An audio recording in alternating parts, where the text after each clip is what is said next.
వచ్చాను. నీ హొత్తులేక లంకారాజ్యమంతా కాల్చి వచ్చాను స్వామి.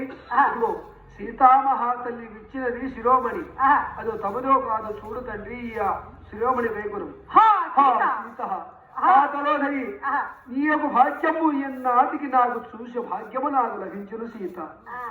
ఇప్పుడు హనుమా స్వామి ఆంజనేయ స్వామి ఏ యుగమంతైనో గాని నా సీత ముఖము నేను చూస్తున్నానో లేదో అని నాకు ఎంతో ఆశ ఉన్నది.